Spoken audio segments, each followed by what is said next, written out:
পরের শ্লোকে ভগবান জানাচ্ছেন যে শুধুমাত্র ইন্দ্রিয়গুলিকে বিষয় থেকে প্রত্যাহৃত করাই স্থিত প্রজ্ঞের লক্ষণ নয়। বিষয়া বিনির্বর্তন্তে নিরাহারস্য দেহিনা রসবর্জম রস অপস্য পরং দৃष्ट्वा নিবর্ততে।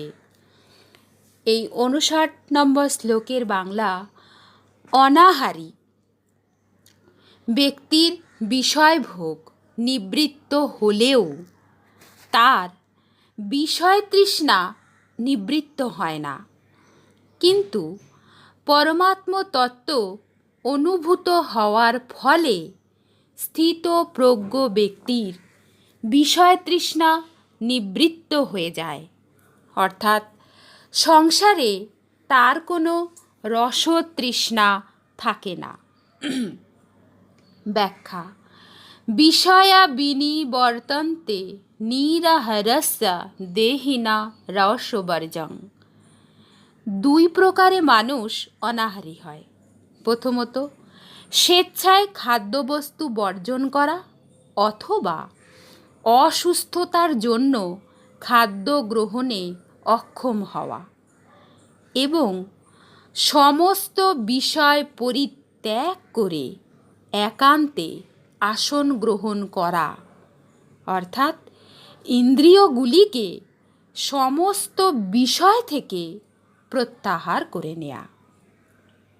এই স্থানে নিরাহারস্য পদটি ব্যবহৃত হয়েছে সেই সব সাধকদেরই উদ্দেশ্যে যারা ইন্দ্রিয়গুলিকে বিষয় হতে প্রত্যাহার করে নিতে সচেষ্ট। রোগীর মনে এই ভাব থাকে যে কি করি, শরীর খাদ্যবস্তু গ্রহণে সক্ষম নয়, এই ব্যাপারে আমি পরবশ, কিন্তু যখন আমি সুস্থ হব, শরীরে সামর্থ্য আসবে, তখন আমি খাদ্য গ্রহণ করব। তার অন্তরে এইরূপ বিষয় রসতৃষ্ণা থাকে। এইভাবে ইন্দ্রিয়গুলি বিষয় থেকে প্রত্যাহার করে বিষয় ভোগ নিবৃত্ত করা গেলেও সাধকের অন্তরে বিষয়ের যে রসতৃষ্ণা, সুখতৃষ্ণা, তা সদ্য নিবৃত্ত হয় না। যাদের স্বাভাবিকভাবে বিষয়ে অনুরক্তি কম এবং যারা তীব্র বৈরাগ্যবান, সেই সব সাধকের রসতৃষ্ণা সাধনা অবস্থায় নিবৃত্ত হয়ে যায়। কিন্তু যারা তীব্র বৈরাগ্য ব্যতীত রেখেই বিচার বিবেচনার পরে সাধনায় প্রবৃত্ত হয়েছেন, সেই সাধকদের সম্পর্কে বলা হয়েছে যে বিষয়কে বর্জন করলেও তাদের রসবুদ্ধি নিবৃত্ত হয় না। রস অপস্য পরম দৃष्ट्वा নিবর্ততে। এই স্থিত প্রজ্ঞের রসবুদ্ধি পরমাত্মাকে অনুভব করে নিবৃত্ত হয়ে যায়। রসতৃষ্ণা নিবৃত্ত হলেই যে তিনি স্থিতপ্রজ্ঞ হবেন এমন কোনো নিয়ম নেই, কিন্তু স্থিতিপ্রজ্ঞ হলে রসবুদ্ধি যে থাকে না, এটা নিয়ম। রস অপস্য পদটির দ্বারা এই অর্থ পরিস্ফুট হয় যে রসতৃষ্ণা সাধকের অহংবোধ, অর্থাৎ আমিত্বের মধ্যে থেকে যায়। এই রসতৃষ্ণাই স্থূল রূপে আসক্তির রূপ ধারণ করে। সুতরাং সাধকের কর্তব্য হচ্ছে নিজ অহংবোধ থেকে তৃষ্ণা দূর করা, এই ভেবে যে আমি তো নিষ্কাম, আসক্ত হওয়া, কামনা করা আমার উচিত নয়। এইভাবে নিষ্কাম ভাব এলে অথবা নিষ্কাম হওয়ার উদ্দেশ্য থাকলে রসতৃষ্ণা অপসৃত হতে থাকে এবং পরমাত্ম তত্ত্ব অনুভূত হলে তৃষ্ণা সর্বতোভাবে শেষ হয়। পরিশিষ্ট ভাব। ভোগের অস্তিত্ব ও গুরুত্ব মেনে নিলে অন্তরে ভোগের জন্য যে সূক্ষ্ম আকর্ষণ, প্রিয়তা, ভালোবাসা তৈরি হয় তাকে বলা হয় রস।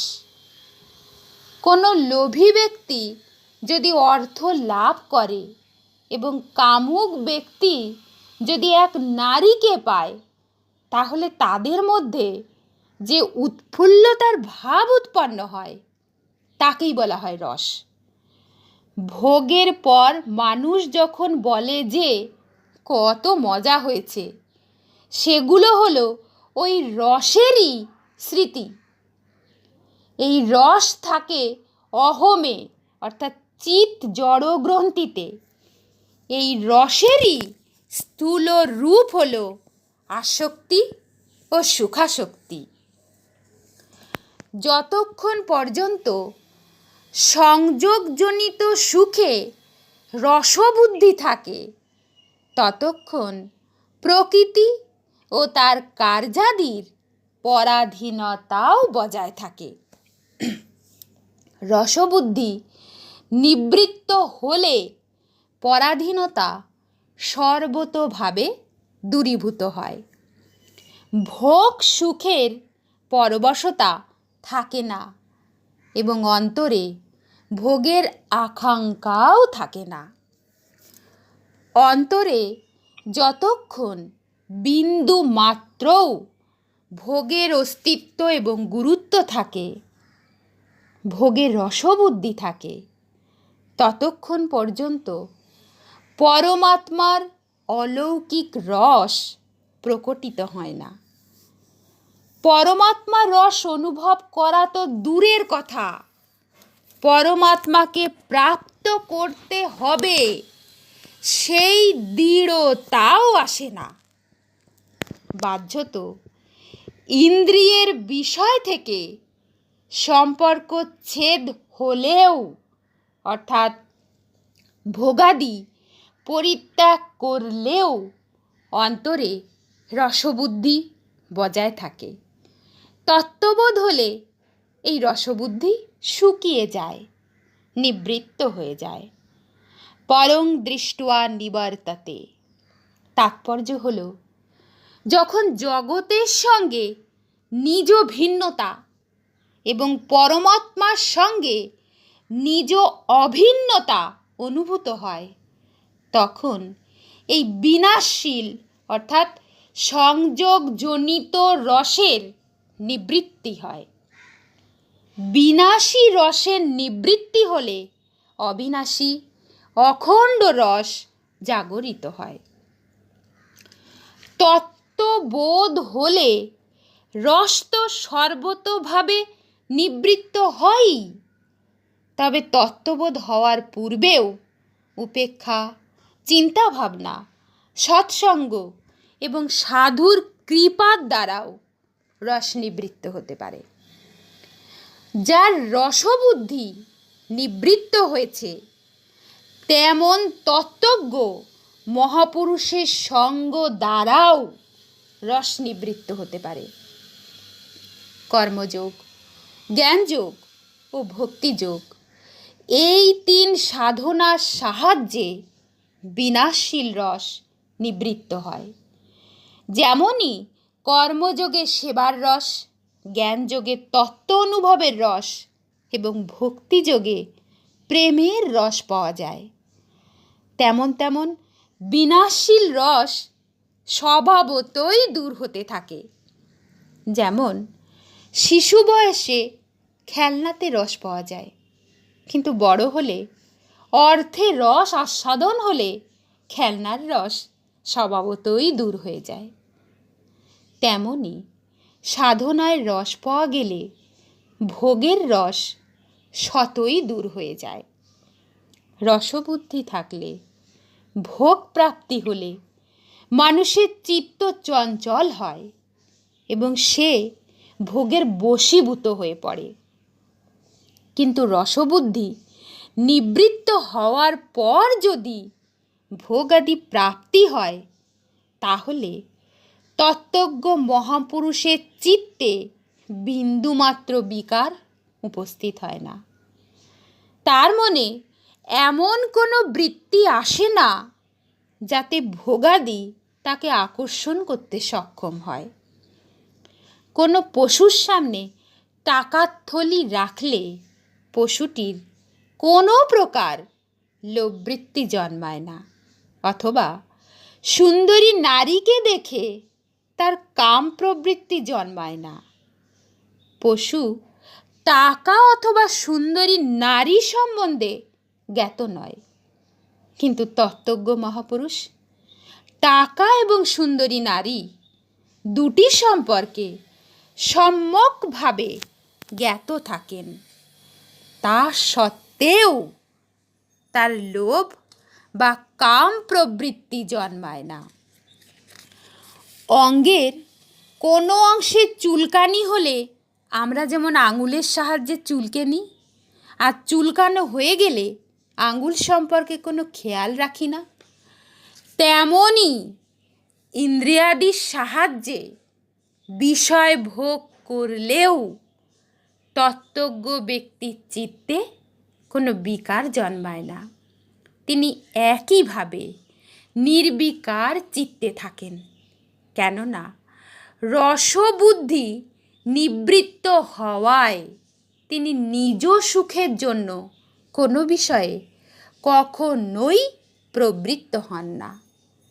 তার প্রত্যেকটি কাজই অন্যের হিত ও সুখের জন্য করা হয়ে থাকে। নিজ সুখের জন্য বিষয়ের চিন্তাও পতনের কারণ হয়, এবং নিজ সুখের কথা চিন্তা না করে বিষয় ভোগ করলেও তা বন্ধনকারক হয় না। বিনাশশীল রস হলো তাৎক্ষণিক, তা বেশিক্ষণ স্থায়ী হয় না। নারী বা অর্থ ইত্যাদি প্রাপ্তর সময় যে রস পাওয়া যায়, পরে আর তা থাকে না। খাদ্য পেলে যে আনন্দ পাওয়া যায়, তা প্রত্যেক গ্রাসে কম হতে হতে শেষে খিদে দূর হয়ে গেলে খাদ্যে অরুচি আসে। কিন্তু অবিনাশী রস কখনো কম হয় না, তা সবসময়ই একই প্রকার থাকে। বিনাশশীল রস ভোগ করলে পরিণামে জড়ত্ব, অভাব, রোগ, শোক, ভয়, উদ্বেগ ইত্যাদি নানা প্রকার বিকার উৎপন্ন হয়।